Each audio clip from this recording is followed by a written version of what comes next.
Sveiki sugrįžę į Lietuvą Ameriką. Šioje serijoje kelionė nuo Europos politinės virtuvės iki lietuviškos politinės kasdienybės.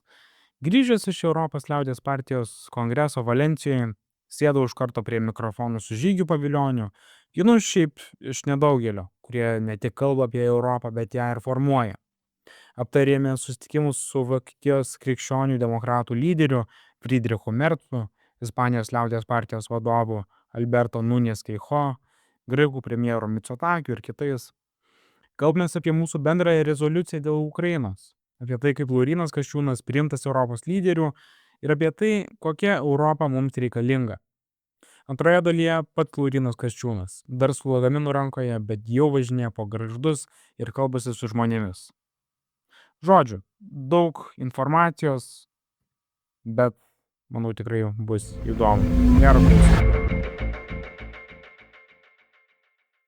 Sveiki, Žygi, tikiuosi nesate per pavargęs po visų kelionių, po pakankamai intensyvus, savaitės pradžios tokios intensyvios. Tai visų pirma, kokie įspūdžiai. Ir tada mes galėsime jau vėliau apkalbėti detaliau, kas ten labiausiai rūpė ir taip toliau. Taip, iš tikrųjų ir nepadarėm trečiadienį mūsų tinklalaidės, nes kartu, Vincentai, praleidom tikrai audringas 3 dienas Valencijoje. Neužmiršiu pirmų mūsų nusileidimo minučių, kai nusileidus 20 minučių po iš karto atsijungė elektra viso Ispanijoje, tačiau išgyvenom ir su visokiom baterijom ir kitais grinaisiais pinigais nusigavę iki politinio komiteto, pradėjom daryti pirmosius susitikimus Laurynui Kasčiūnui, kurie, aš taip apibendrinčiau, kadangi ne vieną kartą teko dalyvauti tokiuose didžiuliuose kongresuose, tai pirmą kartą mačiau Tėvynės sąjungos Lietuvos krikščionių demokratų pirmininką, susitikusi su visa aukščiausia krikdemų grietinėlė. Laurynas atidirbo nuostabiai ir tikrai iš širdies pokalbiai su Suomių premjeru, kur buvo sutarta, kad šiaurės krikdemų vadai kvies Baltijos krikdemų vadus į nuolatinius savo tokius neformalius susitikimus su Švedijos premjeru, su Latviais ir Estais partijų vadais, kur tikrai toks, ypač su Estų toks matosi, tiesiog chemija užsimezgė iš karto, kuris yra šiaip populiariausias žmogus šiuo metu Estijoje. Ir būsimas tikėtina premjeras, kaip tikėkimės ir mūsų Laurynas, graikų premjeras, austrų kancleris, galų gale Mercas, von der Leyen, tikrai puikus susitikimai su čekais, su belgais vadais ir puikus rezultatai. Laurynas užlipo ant scenos porą kartų, didžiosios scenos, ir antras jo užlipimas buvo baigėsi sėkme. Mes priėmėm mūsų pačių rankomis ir tavo, Vincentai, ačiū, tikrai nuoširdžiai paruoštą Ukrainos rezoliuciją, kuri iš mūsų tų mažų kompiuterių tapo 82 partijų, krikščionių demokratų partijų didžiausios politinės jėgos Europoje pareiškimu, kuriame aiškiai pasakom, kad nepaisant agresyvėjančios Rusijos ir kartais rusiškais keliais vaikščiojančios Amerikos administracijos, mes už Ukrainą, mes plėsimės į Ukrainą, mes padėsim visapusiškai Ukrainai, jokių nuolaidų teritorinio, jokių nuolaidų suverenumo prasme. Faktiškai Europos ateitis yra susijusi su Ukrainos ateitim. Ir kai šito žodžius kalbėjo visi ir Mercas, salė plojo, salė buvo įsielektrinusi. Ką aš norėjau pasakyti apie tą mūsų rezoliuciją, ne tik, kad jinai buvo priimta didelė balsų dauguma, ir manau, ten tik vienas kažkoks senis balsavo prieš, bet apskritai visi balsavo už ir ne tik už kažkokią rezoliuciją eilinę palaikančią Ukrainą, bet svarbiausia buvo tai, kad būtent jums ir kitiems mūsų kolegoms pavyko apginti tuos esminius punktus. Kaip kuris yra dalyvavęs, nežinau, įvairiuose ten rezoliucijų rengimo procesuose, tas žmogus žinos, kad dažnai yra bandoma, nu, nebūtinai išvis sudeginti rezoliuciją, bet bent jau susilpninti. Ir mums, ir ypač jums, pavyko to išvengti. Visiškai. Liko visi esminiai punktai apie gynybos finansavimo kėlimą, apie Ukrainos rėmimą finansiniais būdais ir ginkluotė ir panašiai, ir konkrečiais, nu, būdais apskritai, kaip mes turime kovoti. Aišku, buvo pastangų iš įvairių pusių, bet kas yra geriausia ir svarbiausia yra, kad mums pavyko apginti tuos aršiausius ir kartais kontroversiškiausius punktus. Ir tai, kaip jūs teisingai labai pasakėte, tai dabar yra tų 82 politinių partijų, nu, ne tik pareiškimas, bet ir pozicija. Ir tai yra be galo džiugu. Bet vėlgi, aš norėčiau grįžti prie kelių tokių esminių mano pastebėjimų apie tai, kas įvyko ir tai, kas gal buvo svarbiausia. Visų pirma, labai gerai pastebėjot dėl tos elektros. Ir kažkaip labai jau, man atrodo, labai greitai pasimiršo šitas dalykas, nes buvo tiesiog tiek daug įvairiausių atsitikimų ir įvykių, bet vis dėlto, nu, čia buvo masinė krizė. Kažkur ten 10-12 valandų dingo elektra visam Iberijos pusiasalyje. Nu, čia buvo baisu. Bet nepaisant to, kongresas, nu, tai yra ta politinė asamblėja vyko sklandžiai. Ir kas man labiausiai šoko iš tiesų buvo, kad ispanai atvažiavo pas mus, ten, kur vyko ta asamblėja, mūsų sodino į autobusus ir sako, nepaisant to, kad mūsų pirmininkas dabar sėdi krizių skambučiuose, jisai labai nori su jumis susitikti, jis nori pasikalbėti su Laurynu Kasčiūnu, nes toks sustarimas buvo ir buvo tikrai apie ką pakalbėti. Ir tas jų pirmininkas Feichau išbėgo iš to krizių kambario, kaip sakant, prisėdo, kad ir 15 minučių su Laurynu, bet pavyko tikrai labai svarbius dalykus aptarti ir pakalbėti, ir manau, tai buvo didelis pagarbos simbolis būtent Laurynui Kasčiūnui. Tai čia man tikrai svarbu ir gražu buvo. Pritariu ir matai, ispanai mūsyse, taip sakant, mato ateitį. Nes vien tie sprendimai, kad ir socialistų šiuo metu jau 2% finansuoti gynybą, kai jie žino, kad mes siekiam 5-6, tai tas pats Partito Populiar lyderis, jisai sako, kad ir 2 neužtenka, aš noriu 3. Tai arba, pavyzdžiui, jų energetinis ginčas, mesgi žinom, kad šitie socialistai, ispanai, nemažai suskystintų dujų perka iš Rusijos. Jisai sako, tai yra nesąmonė, nereikia kiek plukščiaut rusams ir kiniečiams, ką daro socialistas ispanas, reikia mąstyti ir apie atominę ateitį. Ispanai, socialistai nori uždaryti atominės ir būti dar labiau priklausomi. O mes mes kažkada, mesgi buvom ta energetinė sala, o dabar mes esame daugiau susijungę su Europa negu pusiasalis Ispanijos, kuris matai, koks yra pažeidžiamas. Tai mes jiems esame ateitis, mes esame jų fronto linija, ne veltui kalbėjom ir apie gal net bendrą veikimą su ispanais pas Zelenskį į Kijevą, matai, jisai norėjo su Zelenskiu Romoj, Vatikane susitikti, bet nepavyko, o mesgi su tais ispanais jo Partito Populiar žmonėm važiuojam į Ukrainą. Ir man dar toks mažas elementas, matei, kai jau Laurynas pristatė rezoliuciją, kas buvo vienas iš tų kalbėtojų už, buvo mūsų Pablo Span, kuris buvo visos IPP grupės Europos taryboje vadovas, jis su manim, nežinau, 3 kartus į Kijevą vyko, 2 kartus į Vašingtoną, tai, gražukai, pietiečiai, kurie anksčiau, niekaip nepasakytum, kad yra bendra mūsų fronto linija, ispanai, taip sakant, konkistos ir visų kitų dalykų meistrai, kurie atrodo buvo kitam pasauly, dabar yra visiškai mūsų pasauly ir tai yra tikrai miela. O kalbant vėl apie tą kitą politinę elektrą, kai įėjo Mercas. Ir vienas iš pirmųjų žmonių, kuris pasisveikino dar prieš Merco kalbą, su juo buvo tas pats Laurynas. Po to jie bendravo vakarienės metu. Mercas pasakė, kad jo komandoje yra netgi žmogus, kuris kūrė Lietuvių brigadą ir jis tikrai pas mus lankysis. Ir aš manau, net sklinda gandai, kad vienas iš jo pirmųjų vizitų gali būti Vilnių, kas yra tikrai nuostabu.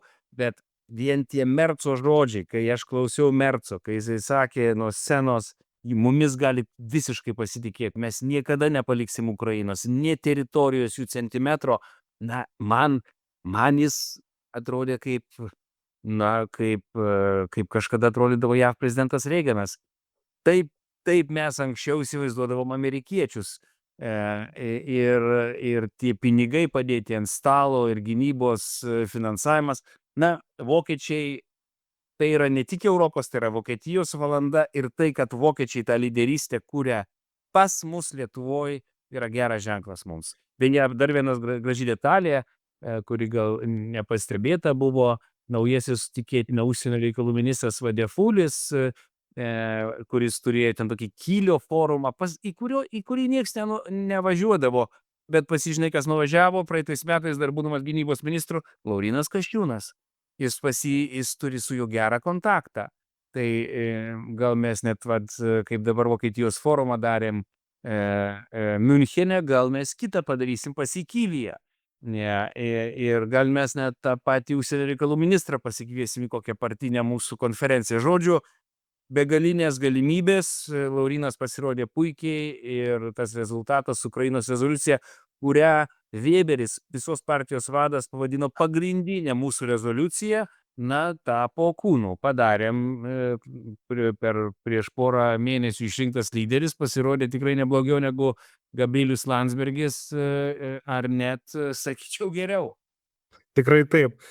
O šiaip grįžtant prie to pačio Merco, su kuriuo, manau, tikrai dar ne tik mūsų partija, bet ir ypač Laurynas Kasčiūnas dar turės kolegiškų reikalų ir toliau kovosime tą bendrą kovą kartu.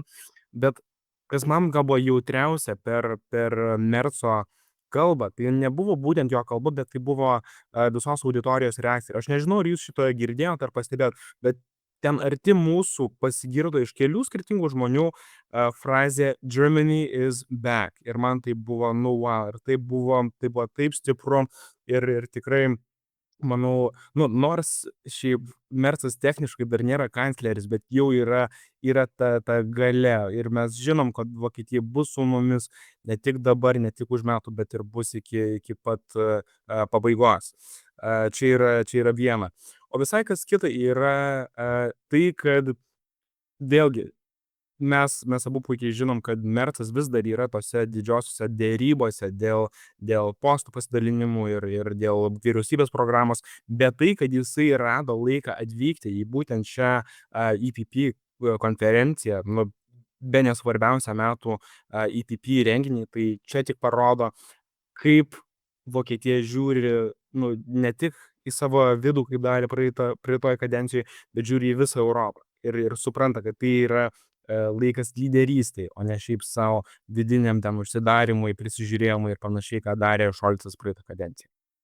Pritariu, o čia dar, kadangi tai yra viena iš temų, kurią aptariam, o vėliau galėsim dar giliau aptart, bet pavyzdžiui, Lenkų nedalyvavimas, ką mes abu pastebėjom, Tusko nebuvimas, visų kitų, net ir tas pats platformos meras, kuris nori būti prezidentu, na tai panaudokite europinę kortą, ko jūs bijot, Lenkai?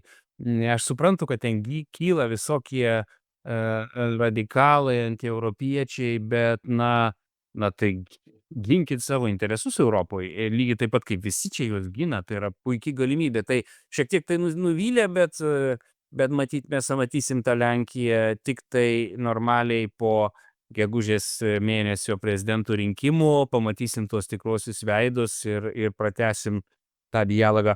Ir savo ruožtu, žmogus, su kuriuo įrašėm tinklalaidę, Kurią paleisime sekmadienį.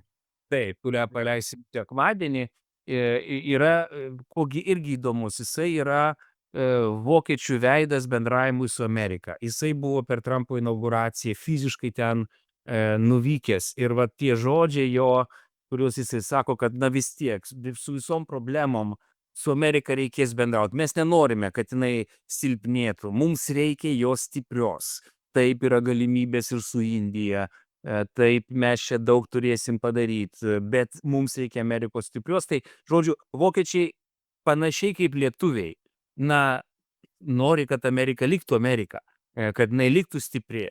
Nes grįžtam, pavyzdžiui, prie Ukrainos rezoliucijos, tu pastebėjai, būtent prancūzų respublikonai buvo mūsų didžiausia problema. Jie nelabai mėgsta tos Makrono politikos ir kol kas elgėsi gan prorusiškai. Bet kas mus apgynė prieš prancūzus? Vokiečių krikdemai, kurie buvo mūsų pusė. Ir va, kas mums leido galutinėm minutėm įtvirtintą mūsų pergalę į rezoliucijos formą. Na ir aišku, dar vienas gražus įvykis šią savaitę, mums tik grįžus iš Valencijos, faktiškai naktį išgirdome žinią, kad Amerika ir Ukraina pasirašė susitarimą dėl retųjų metalų. Tai yra ilgai lauktas žingsnis, tie žodžiai, kurie naudoti pareiškime dėl iš Amerikos pusės, man dėl to susitarimo man patinka, ten yra ir Rusijos agresija įvardyti, ir parama karinė tolesnė Ukrainoje. Na, mažas žingsnis, bet galų gale vienintelis, kurį aš pastebėjau, oficialus Amerikos žingsnis per tą 100 dienų, kas atitinka tiek Ukrainos, tiek Amerikos interesus, o ne rusiškos ruletės, terminai ir savokos, kurios buvo naudotos iki šiol. Tai galbūt vienas mažas žingsnis po to susitikimo Vatikane jau tampa kūnu į tą pusę, kurios mes ilgą laiką norėjom. Duok Dieve. Ir vėlgi, pabrėžiant dar šitą visą temą, tas pats Jurgenas, su kuriuo mes kalbėsime, kurį išgirsite sekmadienį, jis pasakė, manau, bene esminį šių dienų sakinį, kad ne vienų iš mūsų interesas tai yra Amerikos susilpnėjimas ir sumažėjimas. Mes norime didelės Amerikos, mes norime stiprios Amerikos, bet svarbiausia, mes norime vakarietiškos Amerikos. Ir aš nebejoju, kad prie to toliau dirbsime mes, kaip Tėvynės sąjunga Lietuvos krikščionys demokratai, nebejoju, kad ypatingai vokiečiai prie to dirbs per ašaras ir kraujus, bet tikrai prie to dirbs, nes vis dėlto mes mylim Ameriką ir mes jos norim. Ir jinai turi kažkada pas mus sugrįžti, jeigu nori išlikti tokia, kokia yra. Paskutinis mano sakinys vertinant krikdemų kongresą Valencijoje, esi tu, Vincentai, ir jūsų pirmininkas Laurynas Vilkas. Jūs buvot visur su mumis, jūs mums padėjot ir daryt susitikimus ir tikrai pasiektų visų rezultatų. Ir aš atkreipiau dėmesį, ką mums sakė tie patys ispanai ir vokiečiai. Visi dabartiniai Partito Populiar lyderiai kažkada buvo jų jaunimo lyderiai. Lygiai taip pat visi dabartiniai vokiečių lyderiai išaugo iš tokių jaunųjų konservatorių ar krikdemų, Junge Union ir kitų. Na ir tai yra gražu, tai parodo, kad nors šita Europa yra jau gan sena, ją sukūrė jau, nežinau, tų dabartinių lyderių seneliai, tėvai, bet vat jaunimas, kuris ateina, kuris gimsta, jis laimi iš naujo, jis užkariauja pasaulį ir, na, pripažinkim, ką pasakė labai gražiai ir von der Leyen, kol kas tai yra vienintelė tradicinė europietiška jėga, nes socdemai gauna į kaulus ir pralaimi, bet spindi jau tų darbininkų interesų, kurį čia visi tie socialistai mini gegužės tą jų mylimą dieną, liberalai susitraukė, žalieji, kurie bandė priveršti verslą įvairiais reikalavimais, jų beveik nėra. Kas auga? Auga populistai aplinkui, kurie yra, kaip gražiai pasakė von der Leyen, užstrigo irgi frazė, jie vadina save taikos draugais ir iš kairės iš dešinės. Jie ne taikos, jie yra Putino draugai. Putino draugai. Ir mes esam vieninteliai Putino nedraugai, tradiciniai, europietiška jėga, galinga ir stipri, už kurią dabar jaunimas balsuoja. Ir tas jaunimas tampa mūsų lyderiais. Tai tiesiog, taip sakant, norėjau padėkoti tau, Vincentai, ir Laurinui, kad JKL pasirodė lygiai taip pat aukštumoje. Nu, labai gražų žodžiai ir ačiū labai už tokius gražius komplimentus ir labai viliuosi, kad mes toliau galėsime prisidėti prie įvairių delegacijų, prie įvairių darbų.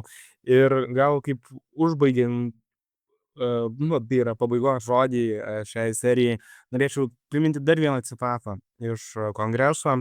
Mūsų perrinktas Europinės šeimos pirmininkas Manfredas Weberis, jis pasakė esminį dalyką, manau, apie mūsų politinę šeimą ir mūsų visą ideologiją, kad mes pažadam, mes vedame, we lead, ir mes atnešam tai, ką pažadėjom, we deliver, kaip sakant. Tai čia yra 3 esminės savokos ir manau reikės būtinai prisiminti, žiūrint į ateinančius metus. Paskutinis anonsas, Vincentai, jeigu tu man leistum, Kaune, gegužės 7 dieną, 18 valandą Ąžuolyno bibliotekoje, fiziškai aš, Laurynas Kasčiūnas, mūsų naujas pirmininkas ir Rytis Zemkauskas, kalbėsime apie užsienio politiką, įvertinsim tas 100 Trumpo dienų, kurios pasaulyje apvertė 180 laipsnių. Na ir kalbėsime apie tai, vadis, kur mes einam. Pasaulis keičiasi, mums reikia surasti išgyvenimo strategiją. Tikrai ne business as usual. Turim būti kūrybingi, turim būti aktyvus, turime kurti koalicijas už mūsų ateitį ir išlikimą. Tai visi, kurie mus girdit ir norit fiziškai, asmeniškai pabendrauti, atvykite į Kauną, visiškai atviras renginys, kurį rengsim, pasimatysime kitą savaitę Kaune, gegužės 7, 18 val. Ąžuolyno bibliotekoje. Liuks, puiku, susimatom tada. Sudie. Sudie.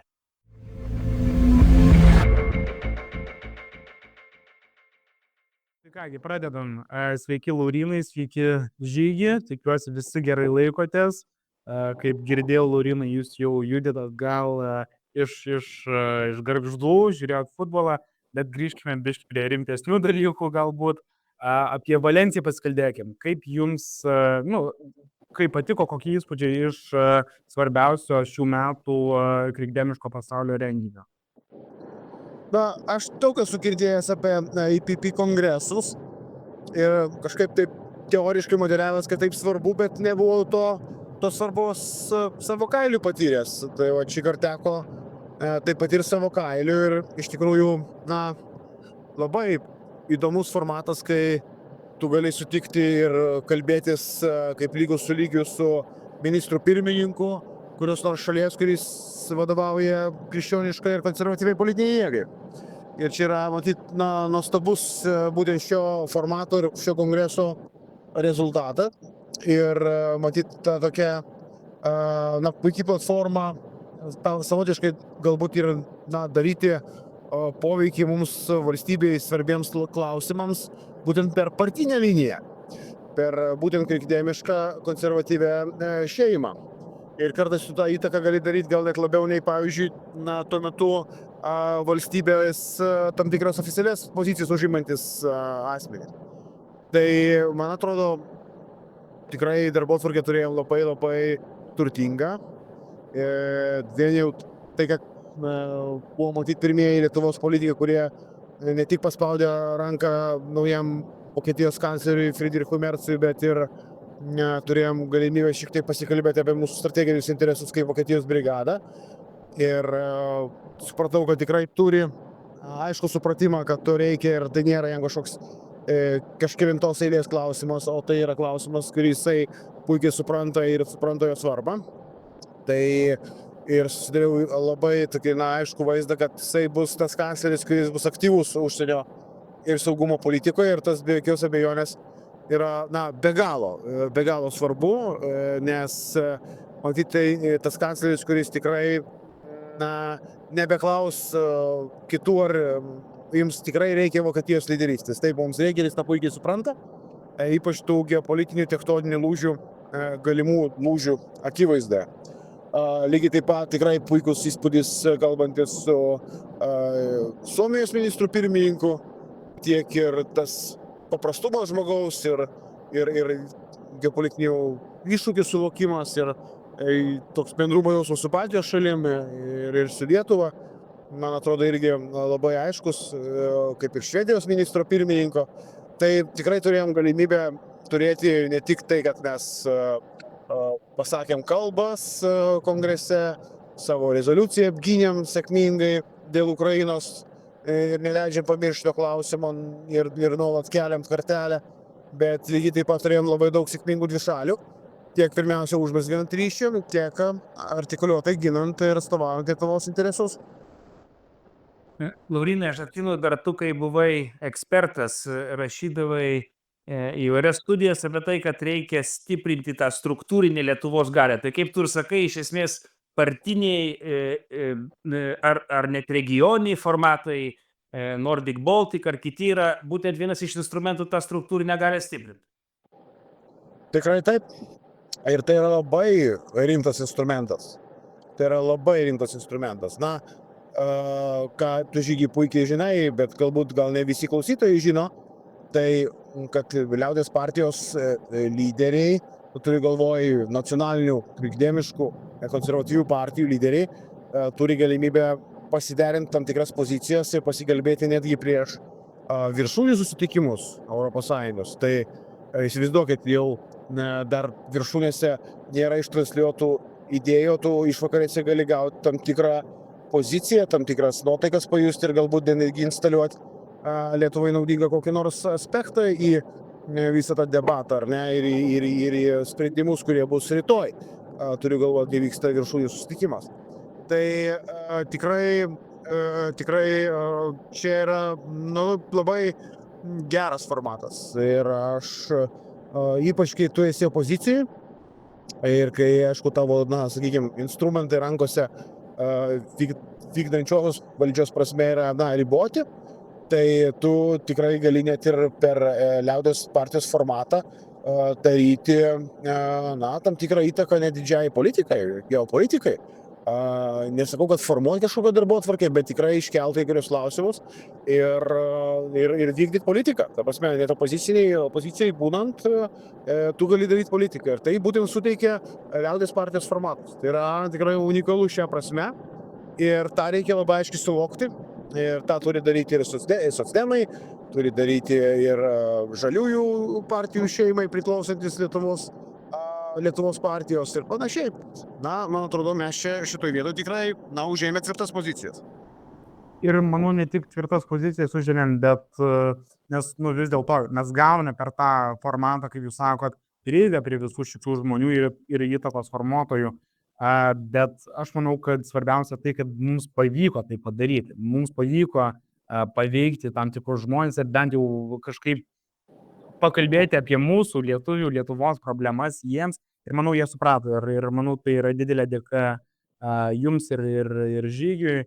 Ir ne vien ta rezoliucija, bet vien tas, kad tas visas kiekis svarbiausių, kaip sakant, Europos krikdemų išgrietinėlės visos, kiek jų iš tiesų norėjo su jumis, su lietuviais, su tais LKD bendrauti, tai man buvo tikrai fantastika.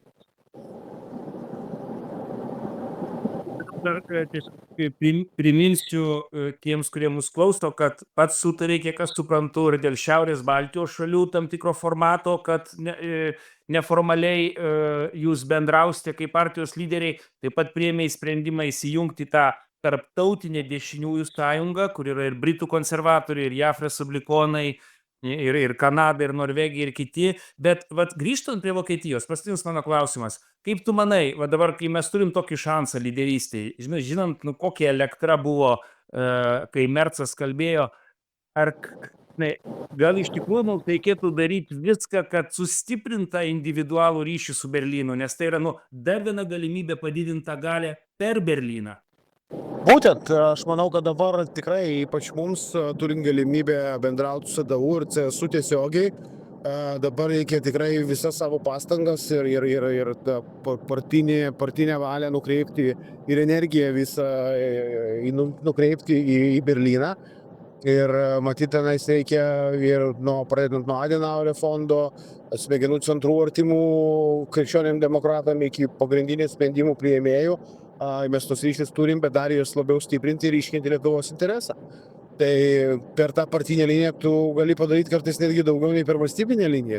Tam tikrą prasme, jeigu jie tave traktuoja kaip artimą žmogų, kuris yra tavo politinės šeimos dalis.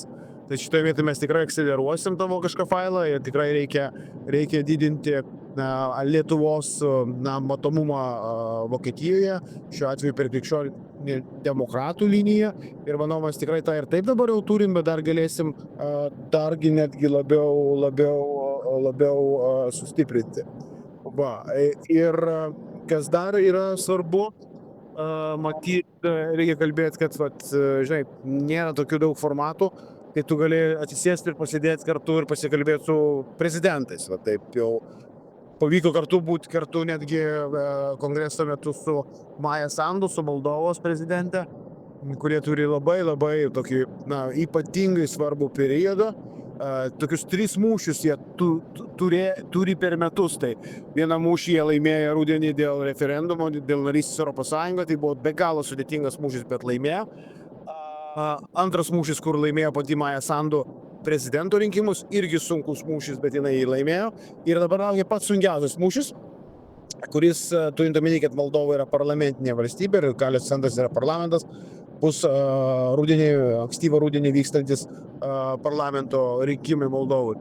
Tai kad mes dabar planuojam ir savotiškai važiuoti į Moldovos regionus, pasakoti tam tikrus ir europinės integracijos laimėjimus, kalbėti apie žemės ūkio efektyvumą, kuris natūralu ateitų kartu su europinė integracija, nors ten daug prikurda įvairių tokių neįgiamų stigmų ir naratyvų apie tai, kad Europa nuskurdins Moldovo žemės ūkio kaip tik.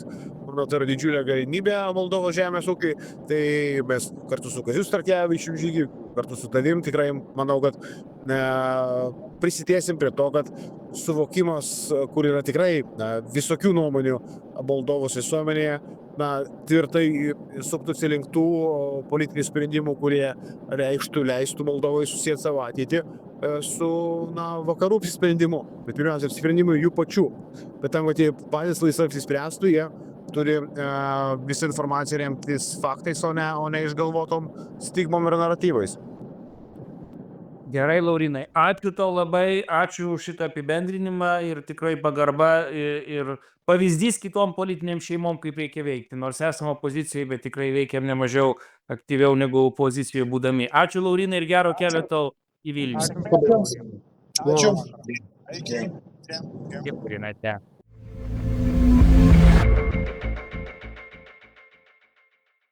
Ačiū, kad buvot kartu. Ši serija ne šiaip kažkoks reportažas iš IPP kongreso, bet priminimas, kad mūsų balsas girdimas ten, kur priimami sprendimai dėl Europos ateities. Kalbėjome su Žygiu apie tai, ką pavyko pasiekti, o su Laurinu apie tai, kaip visą tai atnešti namo. Kiekvieną Lietuvos miestelį ir pokalbį su žmogumi. Esam čia ne dėl asmeninių selfių, o dėl laisvės, dėl Lietuvos, dėl ateities, kurią dar turim jėgų kurti. Iki kito karto ir turim daug darbo, bet ir daug vilties. Ačiū, palikit komentarą ir iki sekančio.